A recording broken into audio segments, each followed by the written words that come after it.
This NASCAR One and Done Picks 2026 edition of the NASCAR Gambling Podcast here on the Sports Gambling Podcast Network is brought to you by Underdog. Underdog is hooking up new customers. Play just $5 and get $75 in bonus funds when you sign up with our promo code RACESGPN. Driver, start your engine!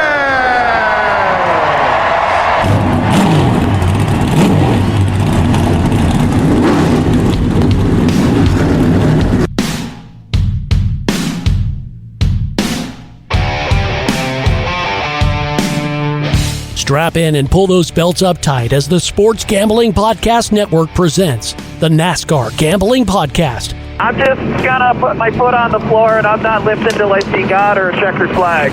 My man. With all the news and the best bets for your NASCAR weekend. We want to thank you tonight for these mighty machines that you brought before us. Thank you for the Dodges and the Toyotas. Thank you for the Fords. Lord, I want to thank you for my smoking hot wife tonight, Lisa. In Jesus' name, boogity, boogity, boogity. Now, here are your hosts, Rod Villagomez and Cody Zeeb. Welcome into another episode of the NASCAR Gambling Podcast here on the Sports Gambling Podcast Network. He's Cody Zeeb. I'm Rod Villagomez. Happy holidays, everybody, as we begin to start celebrating the holiday season, as you can see on the YouTube. And Cody and I are in full holiday spirit. And listen, if you're not watching YouTube, this is a perfect time for you to jump over and watch the YouTube as you'll see us just decked out in holiday gear. Yeah, well, we gotta be in the holiday spirit, Rod. I am wearing my. I told you when you were doing the ad reads for the SGPN store, I was gonna get the Santa Claus sweatshirt with the over 2.5 hose. So I did get it. I'll model for everyone. It's a beautiful sight, my friends. That is Santa looking all nice and sleek, on fleek. That's an old phrase, I think. With his sunglasses and over 2.5 hose, it's outstanding. Me, if you're not watching, I've just got my hat and my little jingle bells. You look very festive, Rod. I am supporting the Nebraska basketball teams, which both men and women still undefeated. So one of only 3 schools in the country that can say that about both of their teams. Just glad we're a basketball school these days. Well, listen, you got to do something, right? You got to hang your hat somewhere. And speaking of hats, our festive hats, we're hanging them today on the NASCAR One and Done pools that we'll discuss. Obviously, if you've never done a one and done pool, if you're new to the whole concept, there's 36 races.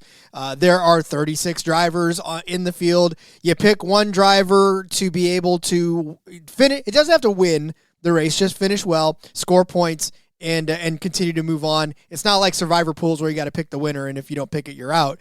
This, at least you get an opportunity to have a little leeway. Yeah, it's the NASCAR version of a Survivor pool, right? But no eliminations. Basically, like you said, you get the – and so we've run this on some different sites over the past couple of years, having our own contest. We usually do like $10 entry or whatever. So this will be kind of an evergreen episode throughout the off season. So if you're listening now, it's almost Christmas, right? Christmas week here. We're doing it a little bit early this year because we're still kind of waiting on some of the other odds and stuff that are out. But I will be putting together a contest as soon as the game opens for 2026, which I would imagine will be here in the new year. So if you're listening early, check back, right, at Husker_Zeeb, Discord. I'll share the link, all those places. If you're listening prior, right before the season, cramming in all the off-season content, check it out at Husker_Zeeb. I'll try and pin that post once I get that all set up, along with any other contests we have. But NASCAR does have their own version of this now. The 36, I don't know what they call the pool. I think it's just the 36 and 36 or whatever. So for their pool, a little different from some of the other pools we've had where it's the 36 points guys. You get them, you pick one for each race. Some of the other pools that we've done and some of the pools you might be in, you are allowed to do open cars and whatnot. So we'll definitely talk about some of those as we kind of go through things. But NASCAR's rules are one driver per race, 36 drivers, 36 races, and they get the points they earn in the race. So stage points count, finishing points count, all of that stuff. So, that's how they'll score it over there. And it's a lot of fun because, again, you only get to use them once, so you have to be judicious. And when you pick the drivers first, and I'll tell you, I'm going to talk strategy in a little bit because there's one that I would like to sort of employ as you look through last season and if it carries over into this season. But Yeah, there's a lot of different ways to do it. There's not a lot of different ways, though, to have fun with this as you download all of our free picks and podcasts in one convenient place. Whereas it is the SGPN app. Go download it for free in your app store. All you got to do is type in SGPN. Checking in with Nico real quick. He's saying, happy holidays, gents. It's a balmy 33 degrees Celsius, which for those of us on this side of the hemisphere, 92 degrees Fahrenheit. Great beer drinking weather in the winter. Hey, Cody, we've talked about it. It's actually good beer drinking weather here in the States. Oh, man. We've been enjoying summer over here. It was a nice 60 degrees here in Nebraska in December. We're on track, Rod, according to the weather forecasters, to set a Christmas Day record high. It's going to be around 65 or so. There were parts of the state yesterday at 80 degrees in late December in Nebraska. Insane. That is unheard of. Hey, I'm sure we'll pay for it on the back end with some cold ass weather, but I'm going to enjoy it while it's here. Yeah, no, listen, and over here in California, we're in the mid 60s. So yeah, this is almost like summer weather for us over here in the winter, but that's neither here nor there. Let's start discussing and dissecting this. And like we said, there are those 36 races in the season. We'll split them up. We're going to make this episode a two-parter. So we'll have the first 18 races of the season with one, finish up tomorrow with the next 18. Live, I think we're just going to go back to back on this, right? Oh, absolutely. Yeah. If you're listening live on the YouTube, we're going to finish this one out, close the stream, pop open a new one, and you'll be able to get them both tonight. If you listen on the podcast, you're going to have to wait for part 2 until Christmas Eve, unless you go over to YouTube where it's already posted. Or you have to actually go to Christmas Day for part 3 or part 2 rather, because this is coming out tomorrow on the podcast. I did not hit publish, and I published the last. I wondered about today. that when I saw the notification that it was published this morning. I was like, I feel like Rod might have forgot to post that last night. But it's good. Listen on the way to Grandma's house. It's all good. It is. We're giving you an the extra. Whole family involved. We're giving you a Christmas present on Christmas Day of the one and dones.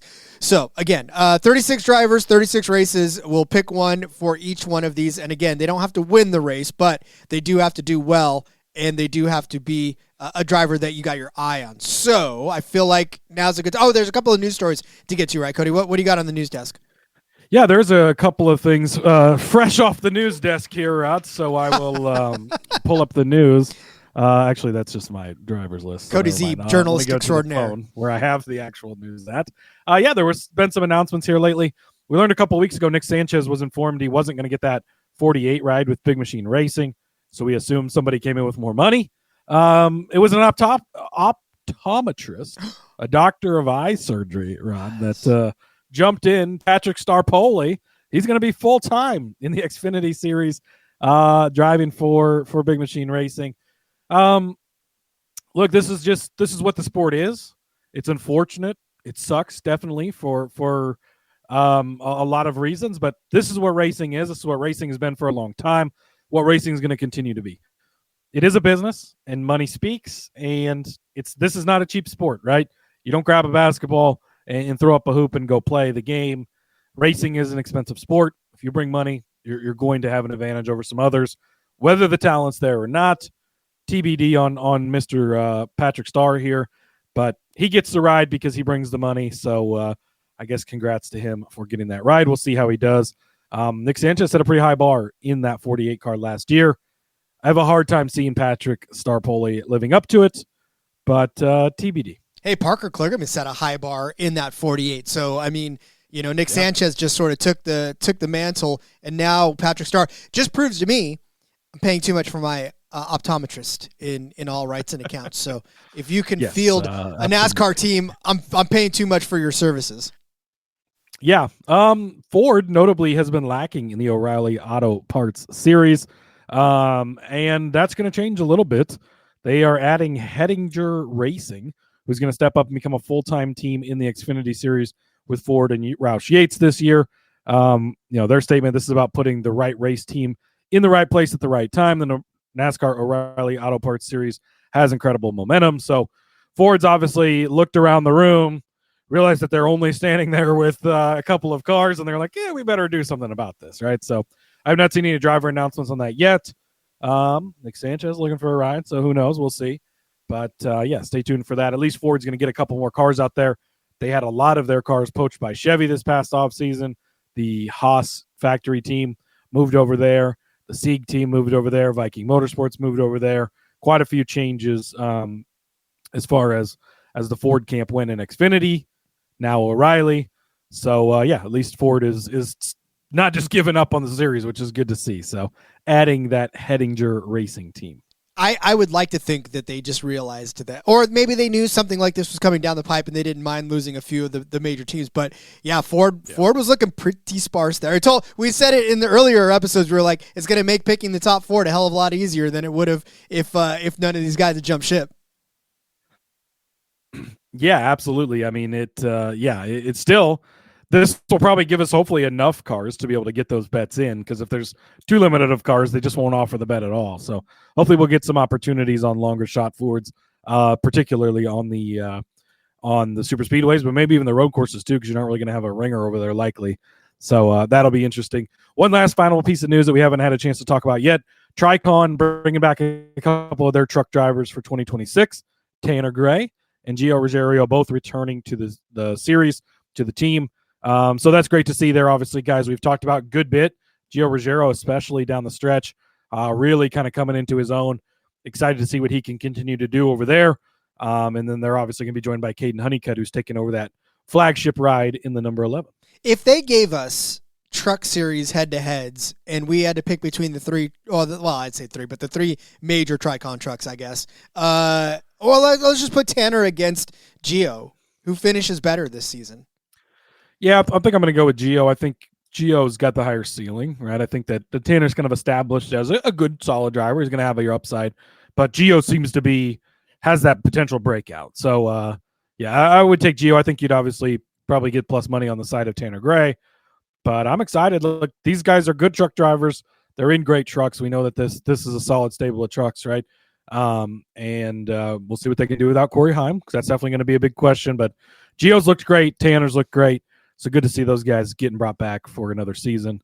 I know that's not possible to do with Corey Heim for, I don't even know what the reason is, but whatever. Because he's going to drive a Ford in the O'Reilly series. That's what he's going to do. At this point, fuck. He needs something, Rod. Jeez, we got nothing for this man. That's what I'm saying. Load him up in a Ford. That's fine. He could tear up in a Ford next year.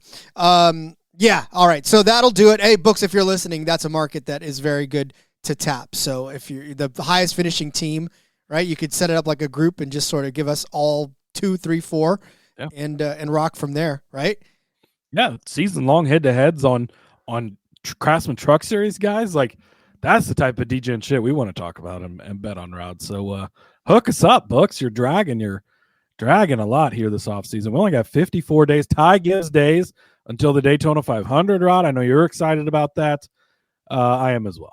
I am not excited about that. I am excited, though, to talk about the one and done picks, but I'm also equally excited to tell you about our friends over at Kalshi. We've just partnered up with Kalshi, a real money prediction market, which, by the way, is legal in all 50 states and also has some of the coolest commercials I think you will ever see out of these prediction markets. In all 50 states, you can trade tons of markets in sports, including NFL, college football, college basketball, NBA, NHL, and more. Plus, you can even trade props like first TDs. Besides sports, they got a ton of other markets, including politics, entertainment. Hell, we were just talking about it. You can trade on the weather. Kalshi, you can trade on anything. Don't believe me?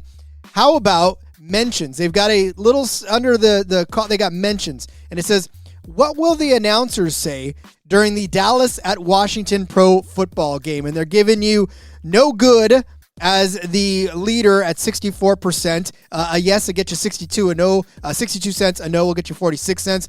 Tush push at 54%. What a catch at 44%. Those are the markets you got, right? So you want to add a little extra fun to people who don't care about point totals and prop bets. How about figuring out what the announcers are going to say and cheering when you get the cash out on no good, tush push, what a catch, or all these other markets that they've got going on. Discover what they are over there at Kalshi. And new customers get $20 when they use promo code SGPN. That's Kalshi, Kalshi, promo code SGPN. Let's formally tell you about our friends over at Underdog. Underdog is your home for pick'em entries where you can win up to 5,000 times your entry. Underdog has you covered this holiday season with Underdog Unwrapped. You'll unwrap tons of promos throughout all of the holidays.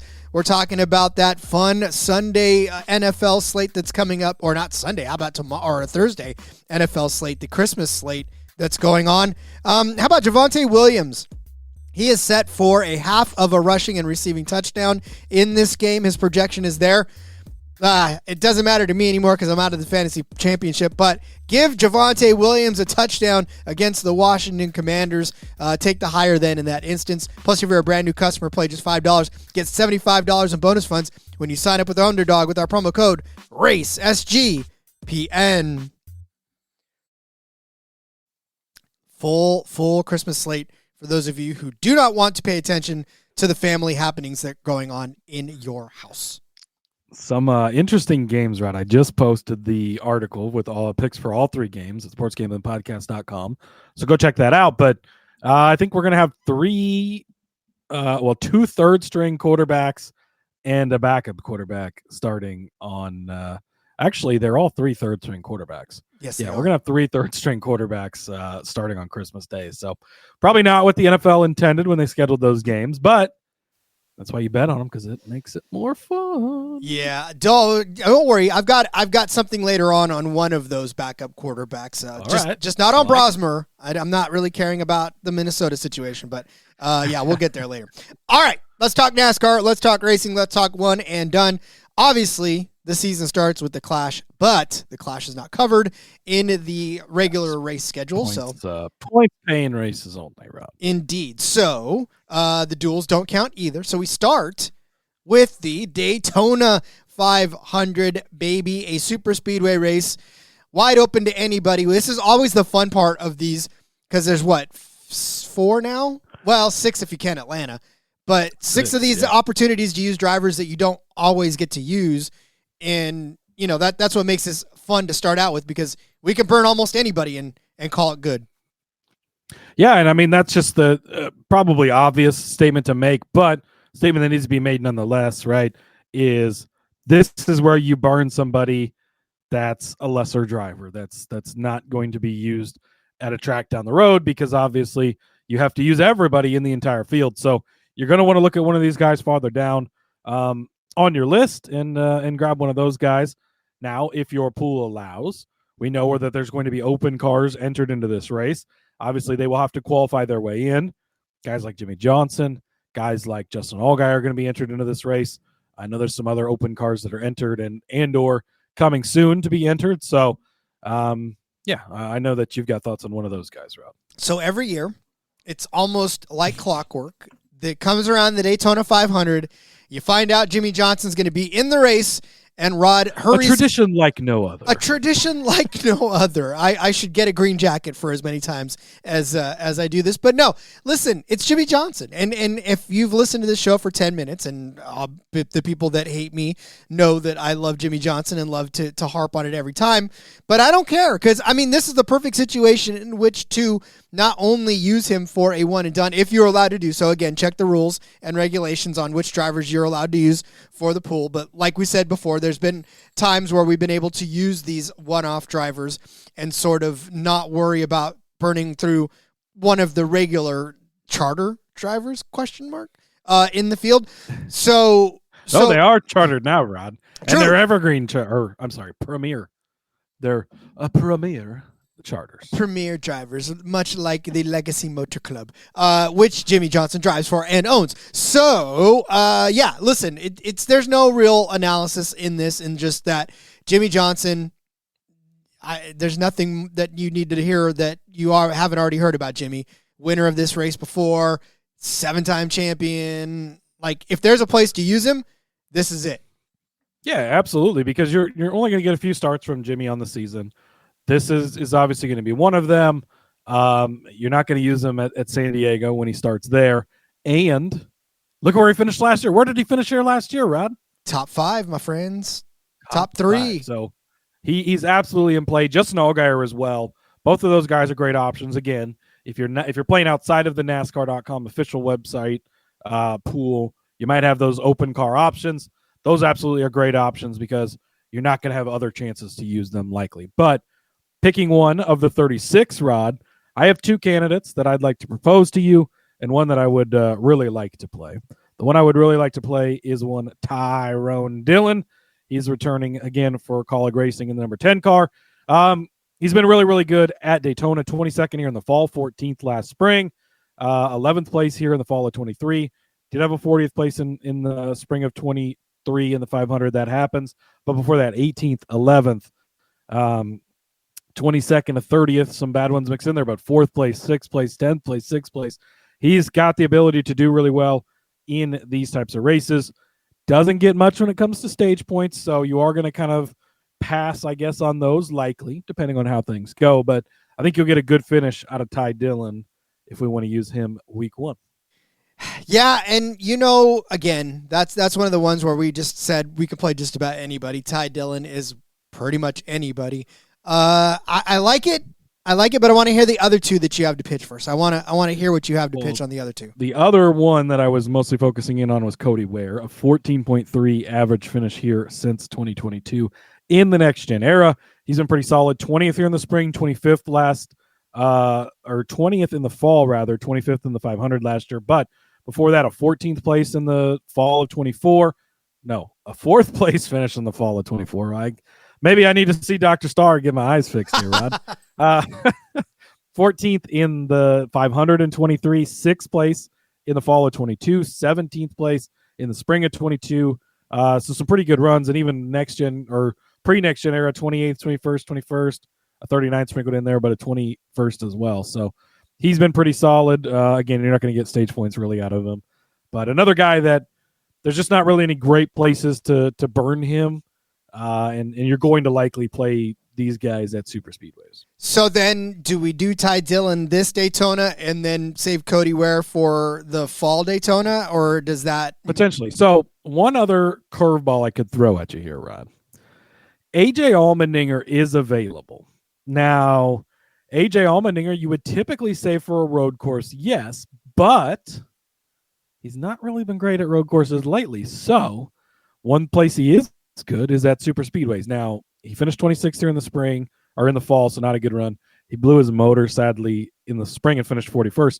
But before that, his Daytona 500 finishes were 6th place, 6th place, 10th place, 3rd place.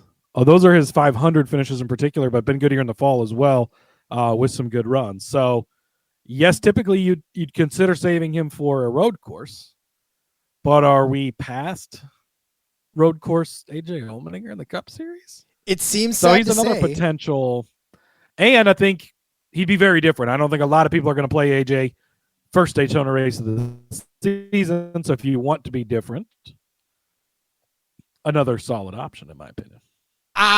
Listen, I think I'll go. What's the verdict? I think Ty Dillon is the play. We save Cody Ware because Cody Ware has had better finishes in the fall. Cody Ware in 2024, 4th place finish in the fall at Daytona, 6th place finish in 2022 in the fall. He had a better fall finish.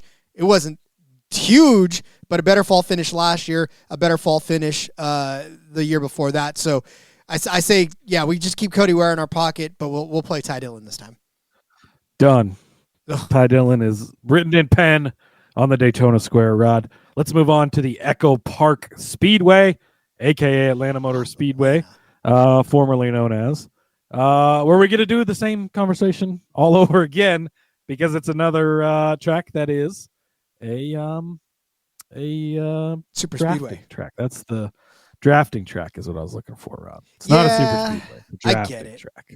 I get it, but it's still a drafting track to all of us. There's no, or a super speedway to those of us. Speedway. Stop messing me up, Cody. All right. So when you look at this one again, this is one where Daniel Suarez comes to mind instantly, but now Daniel Suarez is in a different team. Does that change our opinion of Daniel Suarez? I don't think that changes anything. I don't think there's really any difference. I mean, Trackhouse to Spire, I'd honestly say there's almost no difference in the two teams. They're fairly similar. They're both Chevys. I don't think much is going to change there. He's definitely a great option because he's been really, really good at this track in particular. So, yeah, I mean, if we just want to roll with Daniel Suarez and not even take the conversation farther, I don't mind that. AJ Allmendinger, another guy that would pop up as being good here.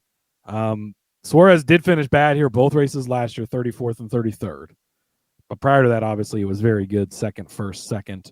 The 29th sprinkled in there, 6th and 4th are his next-gen finishes, which you would not look, obviously, before next-gen because it was a different track. But yeah, so look, when you look at AJ Allmendinger's finishes here over the last few, I like now we're talking AJ Allmendinger for a second week in a row, but for the same pretty much purposes, 12th, 14th, 3rd, 16th, 29th. Daniel Suarez, on the other hand, he's the 8th best driver in terms of average finish here in the next gen era. 34th, 33rd, so bad runs last year, but 2nd, 1st, 2nd, 29th, 6th, 4th. I feel like Daniel Suarez is the play. The one rebuttal on that is Suarez is a guy we could possibly use other places, right? Road courses, he could come in handy. There's some other tracks in the schedule where he's been good enough, so you could certainly use him.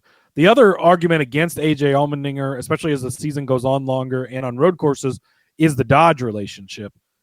That's going to, as we get closer to the end of the season, when the probably official announcement comes that they're going to switch to Dodge permanently, that would be another reason I wouldn't want to use him later on. Not saying we have to use him this week, but again, just like to keep him in the super speedway conversation, I think that's a good thing. But I don't mind using Suarez here. I think he's been great. Yep, I do too. And honestly too, my whole thing is I would like to pocket as many JGR, Hendrick Motorsports, and Penske drivers for the end of the season, because there's some telling stats at the end of this season as far as why you hang on to those guys as long as humanly possible. So if we can burn through as many of these Trackhouse and 2311 and, you know, all of these other teams, I'd like to do so, because the heavy hitters should be at the end of the season.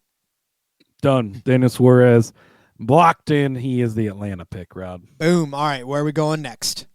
Let's go road course racing to COTA down in Texas, where everything's a little bit bigger. Yeah, let's do that. That's going to be the third race of the season at the Circuit of the Americas down there in Texas, Rod. And so when you look at this, instantly the world's going to go, it's time for SVG. It's time for SVG. But I'm telling you now, I'm hanging on to SVG for a later date, because we know you can play SVG. So the question is, how soon do we deploy Connor Zilisch? I feel like this is too soon in the season. Yeah, this is way too soon. And yes, this is way too soon, Rod. Well, listen, we don't need him to win, right? We just need him to do well. Yeah. So SVG, obviously, you're going to use him on one of the 5 course tracks, right? The road courses, 4 of them, or the street course at Coronado. Is that where you're thinking? Is that's the best place is Coronado? Because I feel like all the rest of the road courses, you can find somebody that's good at those road courses in particular. We don't know about Coronado. He's going to have a massive advantage there. So I think you're playing him at one of those. So yeah, that's what I was thinking, though. I totally read my mind as far as So COTA. Who do we want to play here? Alex Bowman, I believe we actually played him here last year in this particular episode, because he's been very good at this track. And he had a 9th place finish, which was his worst finish here ever. But still a pretty solid day, right? He's got finishes of 9th, 4th, 3rd, 2nd, 8th. He's obviously the type of guy you could plug in most places. Do you want to use a big hitter like a Tyler Reddick, who's actually got the best average finish here? Probably not. Do you want to use a Ross Chastain? He hit that massive ticket for us a few years ago. That's always a possibility. Is there anybody that's jumping off the board to you?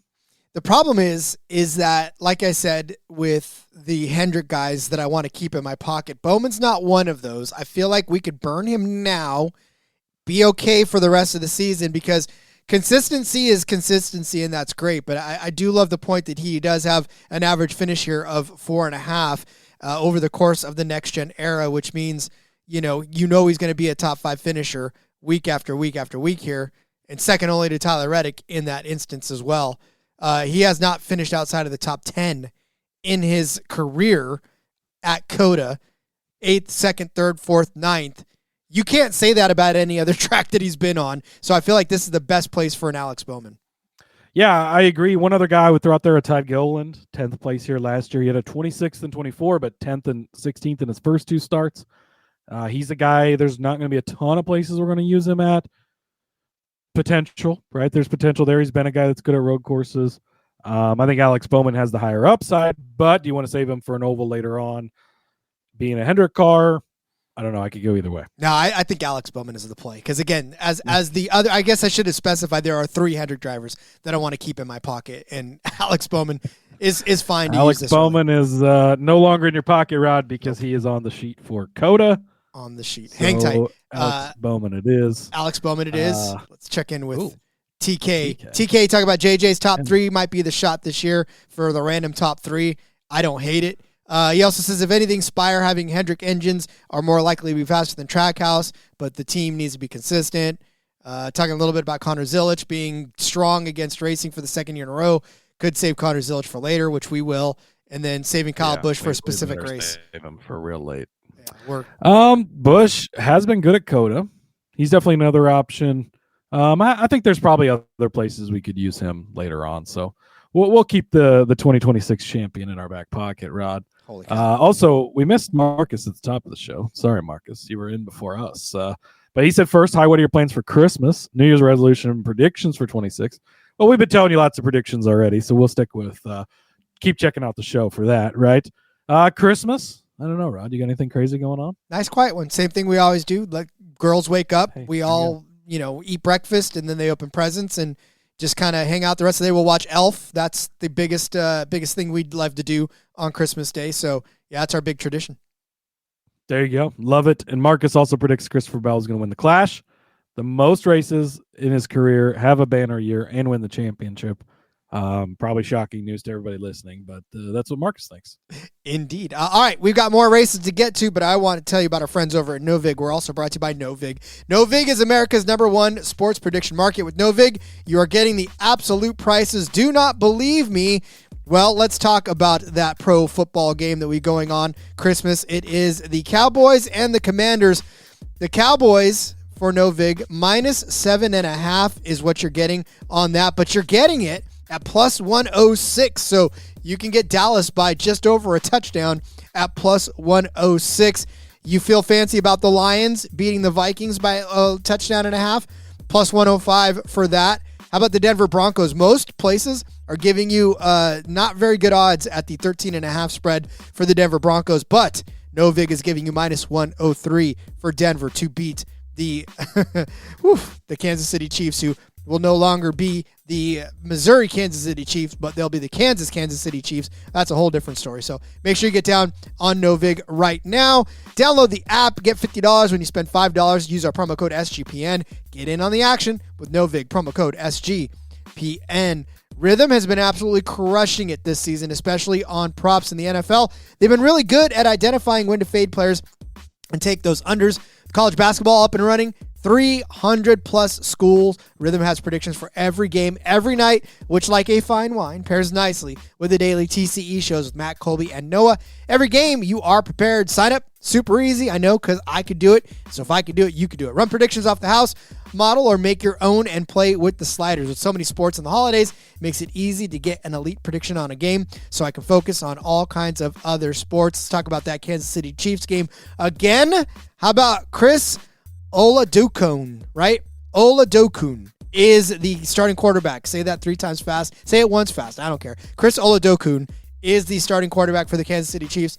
But Rhythm has his prediction at over 151.5 passing yards at -114. Don't believe for a second that Kansas City is going to get comfortable enough to where they can just keep running the ball. So that Oladokun's going to have to be throwing it like mad. So 152 yards is within his wheelhouse as he throws all over trying to keep up with the Broncos. Use promo code SGPN25 when you download the Rhythm app for 25% off of your first month. Download Rhythm and use promo code SGPN25. How the mighty have fallen. Kansas City just taking a nosedive this year. You don't want to see injuries, obviously, but the downfall has been beautiful, Rod. All right, let's head out to the desert. Beautiful Phoenix, Arizona. No longer the host of the championship race, but they'll still have 2 races, including one in the spring. And that's where we'll go for the 4th race of the season. I've got one. I'm wanting to burn one of these Gibbs guys already, Rod, because Christopher Bell's won this race in the spring 2 years in a row, and he has been extremely good at this track. Last year, we saved him all year. You waited to play him at New Hampshire, and he fucking sucked, and it was horrible. I hated it. But we saw him come out of the gate early last year, right? He wins Atlanta. He wins Phoenix. He won whatever the next race on the schedule was. I don't remember at this time. But 3 races in a row, right out of the gate after the 500. What do you think about playing Christopher Bell? Look, 4 of 6 he's been inside of the top 6 with those 2 wins. This is a track where you can point to it and say this is a Christopher Bell track. Yeah, I want to keep some of these Gibbs drivers in my pocket, but we're talking more of the Denny's and the Chases later on for this one. So yeah, give me Chris Bell here. This is a very good place for him. Like you said, a couple of wins in the last few races, and I don't see that slowing down at all for him at all this year. Yeah, particularly been better in the spring too, so that's notable. You could make an argument for saving him for later on. Maybe he'll be fine then, but I'd rather play him early. Ryan Blaney, obviously another guy you could look at, been very good here. Ross Chastain has a really good average finish. Denny, of course, but I think we want to play those guys elsewhere. So I think look no farther than Christopher Bell, and we'll play him for the spring Phoenix race. Let's stay in the desert, but head out to Las Vegas for the next race, Rod. You got anybody that catches your eye at the Las Vegas Motor Speedway? Who do I want to gamble on at the Las Vegas Motor Speedway? This is an instance where we could use a Ross Chastain. He is second overall in average finish here at this track since 2022, since the next gen era began. 8 starts, 5 top 5s, 6 top 10s, 7 top 20s. Probably one of his better tracks overall for Ross Chastain. In fact, it's his second best track. His first best track is at COTA, and we're not using him there, so we might as well use him at Las Vegas. You could make a case for Martinsville. Obviously, like you said, Phoenix, he's been pretty good too. Kansas, he's at a top 10 average finish, but really, if you're looking in terms of where he's finishing the best more consistently, it is this track at Las Vegas. He's got the most top 5s in the next gen era on this track with 5 of those. So I feel like this is a very good spot to slide Ross Chastain in. Yeah, I don't really have much of an argument with this. I know last year we went more of the save all the studs for later on. We're kind of using more of them earlier here. I would say in a general sense for both the one and done picks that we made preseason and for my personal picks, it didn't really work out well to be more strategic about it, I guess. So kind of just do them as you see. Like, don't try to pigeonhole specific drivers for certain places, I don't think. So, yeah, I don't mind that. You could always look at one of the Vegas natives like a Noah Gragson. Some pretty decent finishes there. 13th in the fall, 18th in 24. He had a 6th place finisher in the spring of 24, but he's coming off of a bad season. Obviously, we could hope that we see something a little bit better from him later on in the year. But yeah, I think Ross Chastain is the play here. Yeah, and again, guys like Riley Herbst, you can throw out there just in case if you really feel like throwing one away. But yeah, I feel like making these first ones count a little more because, like I said, with Ross Chastain, he's good at a lot of tracks, but he's really good at this one, and I think you'd be missing out if you don't put him in there as well. All right, to Darlington we go, Cody. I will give you first dibs on Darlington. This seems early for a Darlington race. It does. This early in the season, it does seem a little crazy. But Darlington, this is the type of track where I start to think about a guy like a Chase Briscoe because he's been really good there. Do you want to save him more for the 500, which he's won now 2 years in a row? Eric Jones, always a guy that you think of in this race, but again, that's more particularly at the fall race. I'm having trouble with my stats page loading. Rod, is there anybody that jumps off the page to you? Well, so I know you like to save Chris Buescher for later in this one, but Chris Buescher at this track over the last several seasons has been pretty phenomenal. Since 2023, 10th place in the spring, 3rd in the fall, 30th in the spring of 2024. Again, mind you, this is May for the spring race in Darlington. So, but 30th in May in 2024, 6th in the fall, 6th in the spring of 2025, and 10th in the fall. So we're looking at 5 top 10 finishes in 7 races. And I feel like that is a pretty good 5 out of 6, rather. My math is a little fuzzy, but yeah, 5 out of 6 top 10 finishes for Chris Buescher. But here's the thing, too. We like using Chris Buescher for other tracks. Yeah, Buescher's kind of like an all-tool player. You could use him anywhere, so might be nice to keep in our back pocket for who are we going to play this week? You toss in Chris Buescher. I would say that. But again, if you want to burn him early, he's going to be good anywhere. So I don't hate that. Let me go over some tracks with you that Chris Buescher could be considerations in, right? So Watkins Glen is his best finish, right? And obviously that may end up being like, because we're gonna have to fill out 5 road courses, and we only have 1 SVG. We'll probably begrudgingly use a Connor Zilisch on 1. TK was reading your mind. He says he'd use him at Watkins Glen. I do feel like we should pencil him in at Watkins Glen. All right, I just said I didn't want to pencil people in, but what about Tyler Reddick? If we want to use Tyler Reddick early in the season? I think that, coming off the lawsuit stuff, everything's fine. We kick it into high gear early. He's been really good here last year in particular, 2nd place and 4th place. Led laps in both of those. Great stage finishes, gaining a lot of points for this contest. 3 top 10s in a row, 4 top 10s in the last 5. He had 1 bad finish in there in the May of 24 race, but he's been pretty good here. Thoughts on Tyler Reddick? Well, I will read off his average finishes, his best ones. It's COTA, it's the Roval, and it's Darlington. Is the 3rd best track in the next-gen era. So, let's go ahead and load up Tyler Reddick, I think. Yeah, and he's one of those guys I'd feel better about using on an oval. And I think that this is a good spot to use Mr. Reddick. All right, so then there it is. Tyler Reddick is our pick at Darlington.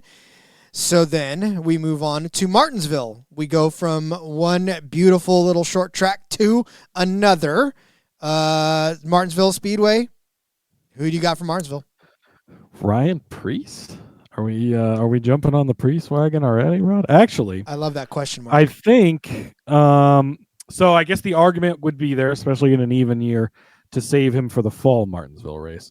But Joey Logano, I really want to use at Martinsville because Joey Logano has been really, really good.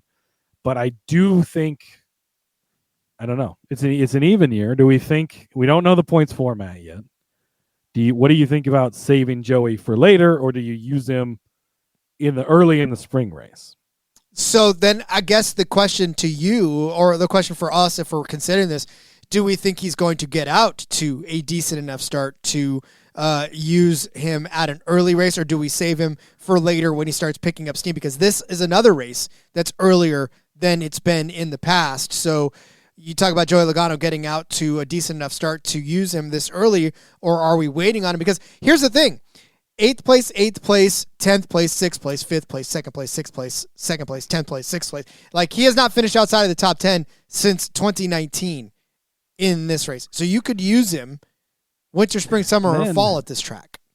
Yeah, and you look at, like, a Ryan Blaney I'd really like to use, but you look at it, and in particular in the fall race, 2nd, 1st, 3rd, the last 4 years in the fall race for Ryan Blaney at Martinsville. So that might be the guy we want to pencil in for the fall Martinsville race. Again, a guy you could use a lot of different places because he's obviously been really good.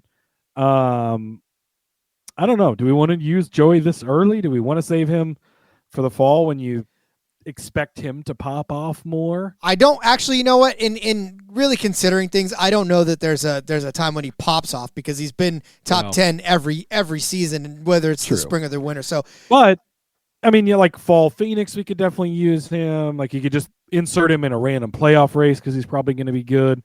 So one more guy, Ryan Preece, I did mention him at the top before I loaded the stats, and he's been good here. I mean, 6th and 7th last year.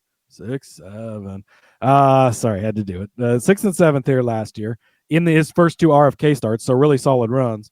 Had that great race with SHR a couple of years ago where he led the first 135 laps, won the first stage, fought back for 15th after the speeding penalty. I mean, he's been top 15 and 4 in a row. That's not the sexiest of numbers, but you're going to have to use all these guys somewhere, right? How many places are you going to realistically want to use Ryan Preece at? This is his specialty. Maybe this is the year that RFK hits the ground running, Rod. I'm still going to be on that bandwagon. What do we do? Do we just use a Ryan Preece here early, save Logano, save Blaney, use them later on? Yes, let's do that. Let's take a chance. Because we've been burning a lot of studs lately. Let's go ahead and use Preece here. Yeah, and this is just a guy who's traditionally good at this type of track. He ran well here in both races last year. He's been good at this track in the past. He always, runs well he always runs like the modified stuff here as well. Not going to be a ton of options to use him necessarily a lot of places. So I think he's a good guy to use in this scenario. All right, so then let's move on to Bristol, baby, as we start to turn the calendar to April. There's a quick break, and then we hit Bristol. Tyrone Gibbs. Oh, Go ahead. Go ahead. sorry. I got a little excited, Rod. Is this where Ty Gibbs picks up his first career win? Did I read the Gibbs Almanac wrong? I thought the first career win was going to come at Bristol in the spring of 25, but my calculations might have just been off a little bit. Maybe the spring of 26 was actually the right answer, and this is the correct time to use Ty Gibbs. Did the Mayan calendar put you behind it? You forgot to adjust for leap I thought years? it said 2012, and it was actually 2032. So it just I was off by a little bit. But all right. Ty Gibbs has only missed Hey. the top 10 in 2 of his 6 career starts in this one. If you want to use him, go ahead. Well, I always want to use him. So I would say this has been one of his better tracks, right? He's led a lot of laps here. He led 201 laps here in the fall race, second in stage 2 or 1, first in stage 2. That's a lot of points he's bringing in for you, right? You'd like a little bit of better than 10th place finish, but 3rd place here last spring. That was another good run. You had the 9th place finish where he led 137 laps in the crazy tire race, won both stages in that one. The 5th place here a couple of years ago. Like, this has got to be, I don't have their each driver's best track pulled up you might. This is his 5th best track, by the by, TK. Really? Yeah. Chicago Street, Michigan, Dover, Mexico City. You can kind of throw that out. But so 4th, I guess. 4th of the regulars. Oh, so that brings up a good point. Do we save him for a road course? Because, so we've got, we only need one more road course guy, right? Because we've already used Bowman. We've got SVG, Busher, and CZ built into the other 3. So we're just going to need one road course guy. I think we use Ty Gibbs at Bristol because he's been good. Brad Keselowski, definitely a guy we could bring up. He's always been good at this track. Certainly. I mean, Gibbs, you think of the Gibbs speed, right? Maybe you could use him on one of the 1.5 miles, the bigger tracks. I don't trust him as much there, not knowing what we're going to get going into this season. Let's just use Gibbs. We'll use Gibbs. It's fine. Gibbs it is, Rob. We just spent too much time talking about him already. It's making. Can we clip that? Let's just use Gibbs. I just like Gibbs. that. Producers, we get that done. Thanks. All right. Thank you very much for that. All right, let's move on to the Kansas Speedway for the Advent 400. This is another one where I think there's one that you really, really, I know you love yourself. Some folks Denny over. Hamlin? I mean, but do we want to use him this early? This Denny Hamlin, I just want to save till the end of the year, right?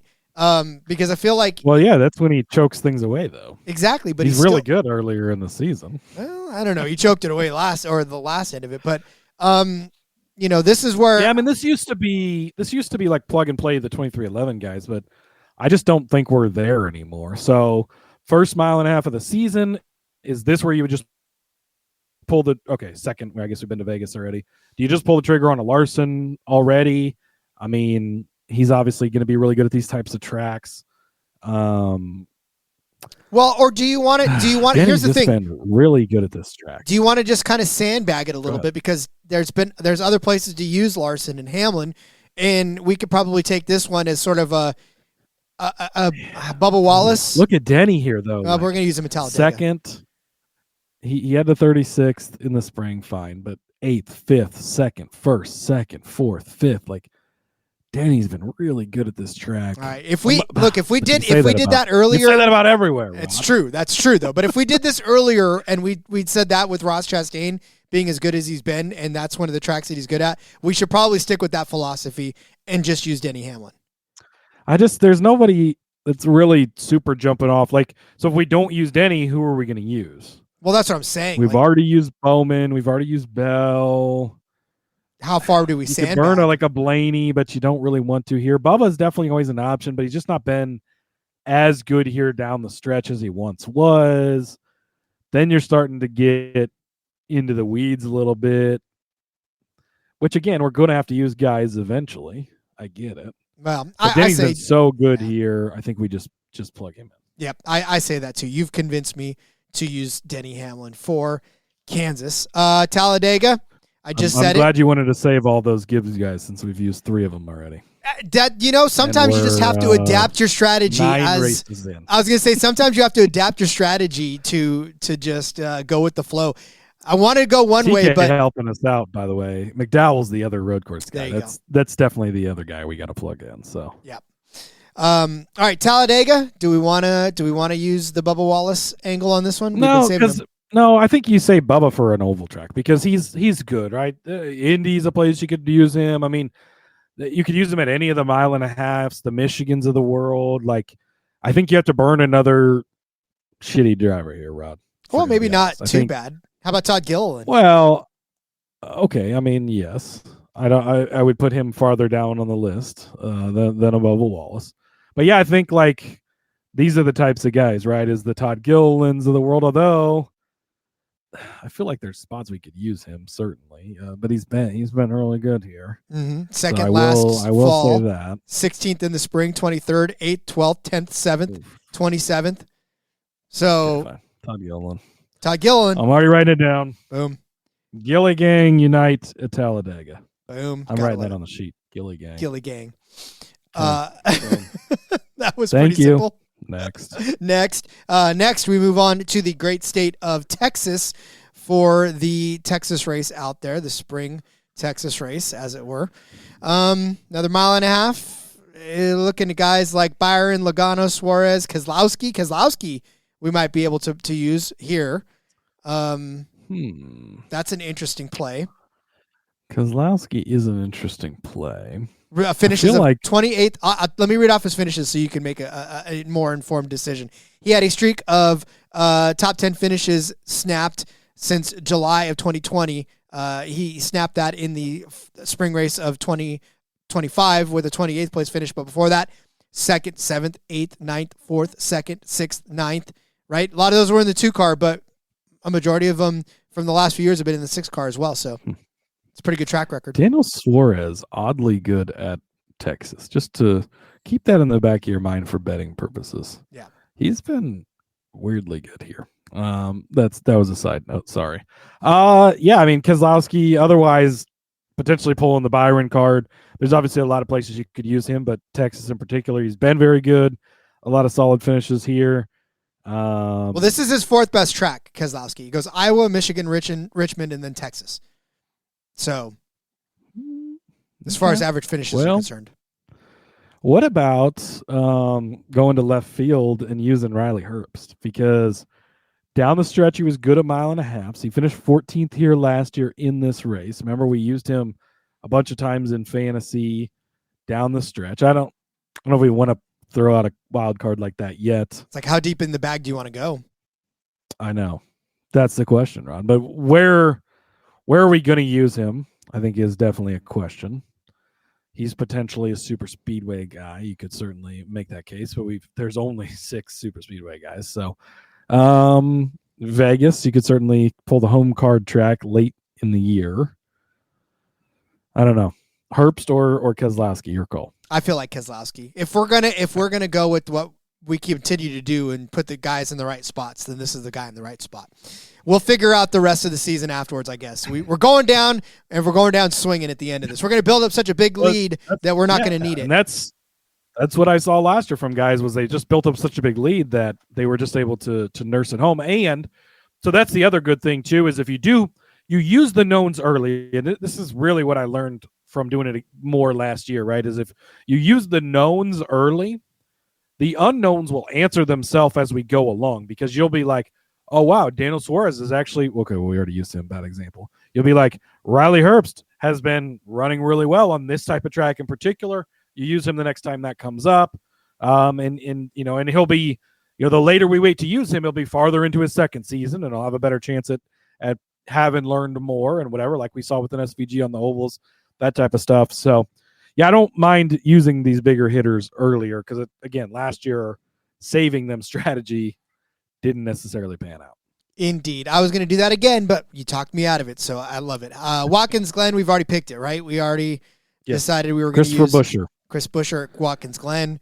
We talked to that. He's been just lights out here. I mean, we don't really need to talk about it too much more because, yeah, he's been very good here, and we've already kind of penciled that in earlier on. So Chris Buescher at Watkins, Glen. Moves us to the All-Star race at Dover, where we, of course, will not pick anyone, Rod. That's kind of early in this. Well, I guess it's not really early in the season, but feels early in the season. And then that leads us into the Coca-Cola 600 at the Charlotte Motor Speedway. This has got to be the William Byron race, doesn't it? I don't even have the stats pulled up yet, and I'm feeling William Byron on this one. So out of the folks that we've already, listen, as far as average finishes on this track, it's Kevin Harvick, it's Martin Truex Jr., it's AJ Allmendinger, it's Christopher Bell, it's Kyle Busch, and then it's William Byron. William Byron's got 3 top 5s, 3 top 10s. In the last few races here, and outside of active drivers are concerned, AJ Allmendinger's only got 2 races on this track in the next-gen era, so we can't pull too much from that. But if you look at William Byron, it's been 2nd, 3rd, 2nd, 32nd, and 4th over the last few seasons. So that 32nd, obviously the outlier, but when you're talking 4 top 4 finishes in 5 races, it's hard to ignore. Yeah, and this is a race that's going to pay more points, so that's important to know. You don't necessarily want to burn more of a back marker at this one when it is a race that has 3 stages, right? And they pay out for all 3 stages plus the race. You want to get a guy that you can trust, in the long term. As far as making it the 600 miles, he dominated this race last year, led 283, won the first 2 stages, and obviously finished second to Chastain at the end of the day. But 3 top 3s in a row. He's led a ton of laps in each of those races. Been very good here. I think this is the Byron spot. And, again, it makes it tough because when you talk about these guys that are out there winning the races last year, it started off with Byron, Bell, Barry, Larson, Hamlin, Larson, Cindric, Logano, Larson, Chastain, Blaney. That gets us to Nashville, where we're going to pretty much stop as well. And then Hamlin, SVG, Briscoe. The names continue, and you got to pick somebody that's not just necessarily going to out and out win this race. You could use William Byron so much earlier than this, you could argue. But I think, like you said, this is a perfect spot for him to just sort of break the seal and load up on William Byron. So I'm with you on that. Nashville. Let's head to the Music City, baby. Woo-hoo! Music City. It's Nashville. It's the Cracker Barrel 400. Again, if you look at the average finishes, see, this is what makes it tough, right? When you look at the top drivers of these, Kurt Busch is up top, obviously, but he's not an active driver. But Hamlin, Larson, Zane Smith pops into this with top 5 and a couple top 10s. Is this Hocevar's first career win though, Rod? You notice the silence in that? If he doesn't win at Daytona, could he win here? I will tell you that I'm not falling for Zane Smith. So I don't think But he's been good here both times. Yeah. Now, granted, the second place was that crazy 6 overtime fuel race, right? So 16th in the other race. I guess you could throw an asterisk on that. This is the type of track you think about a guy like a Chase Elliott. It is concrete where he tends to be better. We don't have Dover as an option this year. But 15th and 18th the last 2 years is not impressive. 4th and 1st the 2 previous years to that. 39th in 21, though. So then do we plug our nose? Because he's been good at Michigan also, Zane Smith. Zane Smith has 2 top 10s. This is his best track is Michigan, and his second best is Nashville. So are we going to try to save him for Michigan, or do we just use him for Nashville and plug our nose?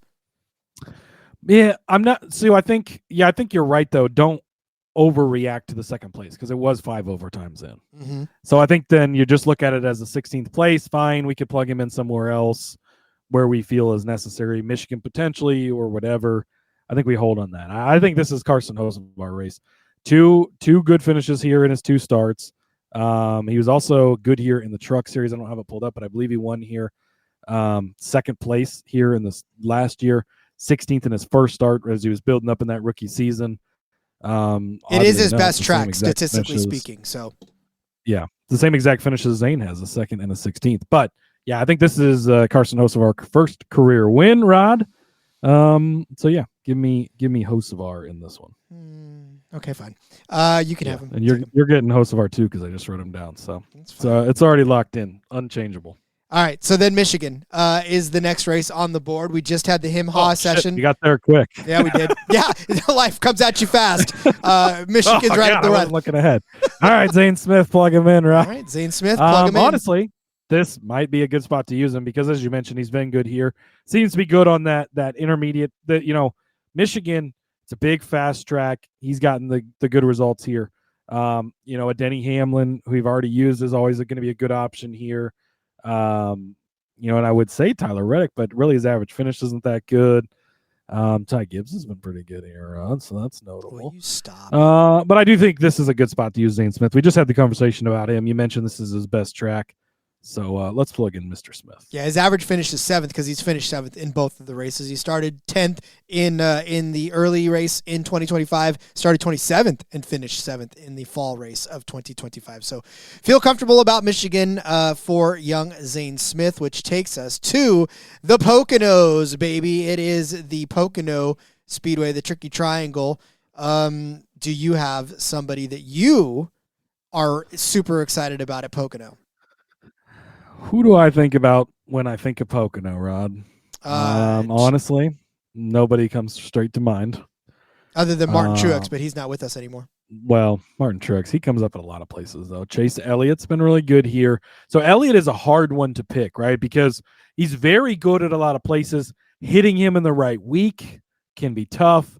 5th, 9th, 10th, 1st in the next gen era. So he's been solid, good stage finishes in most of those races. This could certainly, as you're picking week to week, we're obviously picking everything before we have any information, right? You probably keep an eye on when he starts to get hot because he is a heat up driver, a streaky driver. So might be a guy that you use for that. Eric Jones is an interesting case. You maybe burn him in the Southern 500 because he's good at Darlington. But we could potentially be using Chase Briscoe there. What about using Chase Elliott here? I was just about to say that. He is the highest active driver as far as average finish is concerned. He's got a win here, 2 top 5s, 4 top 10s in this one. So, and if you look at his finishes here over the last few seasons for Chase Elliott, it's been pretty okay. 6th place, or 5th place rather, in the fall, or I guess in the only race in 2025. You get used to saying it, and you just keep saying it. But 2025, he finished 5th, 9th, 10th. He won this race in 2022. So 4 solid races for Chase Elliott. I was going to say, because you can use Chase Elliott almost anywhere, but this is his 4th best track overall. 3rd, really, because Mexico City is the top of it. But it goes Sonoma, Dover, Pocono for Chase Elliott. So I feel like this could be a good spot for him. Yeah, like it. Plug Chase Elliott in there, Rod. We're at 16 races. There's 36. We've got 2 more till hit halfway. It's been a long episode. It's San Diego. It's Sonoma. These are easy ones, right? You're going to take SVG at San Diego. This is the one to use him at because he's going to have the advantage over everybody else. He'll likely win all 5 of them, but this is the one you want him at. In Sonoma, this is where we plug in Mr. McDowell. We'll save Zilisch for the last one, whatever, because we're going to probably have to use him at one of them. But Michael McDowell has been very good at Sonoma, and of course the tab doesn't want to reopen where I had it, but a 4.0 average finish in 4 races here in the next gen era, 4th, 2nd, 7th, 3rd. That's really fucking solid. He obviously won a couple of years ago, and that was making the change from front row over to Spire. Didn't miss a beat, still got good finishes. So SVG will plug him in at the inaugural race at Coronado. Michael McDowell goes in at Sonoma. And that gets us through the first half of the schedule. That's so beautiful. That's we never worry about filling out an entire hour for these because we're always like, this is why we make it into a usually two-parter. It's the opposite. It's can we make this only an hour? Yeah, is the problem generally. Yeah, we're always like, all right, well, we know we need to make this into a 2-parter because just an hour is not enough to talk about all 36 races unless we just breeze through it. We like to teach you, right? We don't like to just give you things. We want to make you earn it. Yeah, and like we could just go and be like, okay, touchdowns, Flores, and just read them off, but that really wouldn't be a lot of fun. It's good to have the conversations, walk through them. We don't, and like we specifically don't pick these ahead of time. Like we don't come in with a pre, we haven't been figuring, this guy, because we want to have the conversation as we go, make it be organic and make the choices as we go along. I'll bring up points you like, you'll bring up points I like. We'll talk about Hocevar and Gibbs as much as possible. You love that. And makes it a fun time.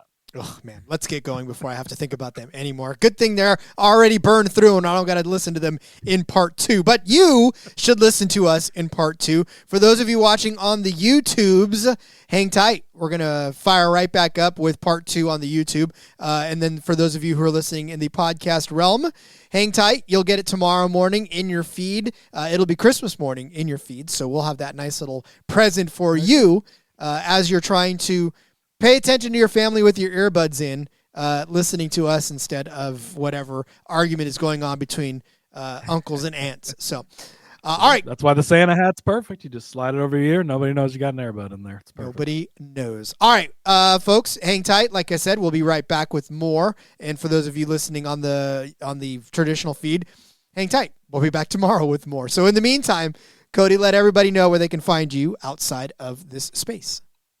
At @Oscar_Z. Lots and lots of football going on this week for Christmas. Check it all out. I got tons of articles over there at sportsgamblingpodcast.com.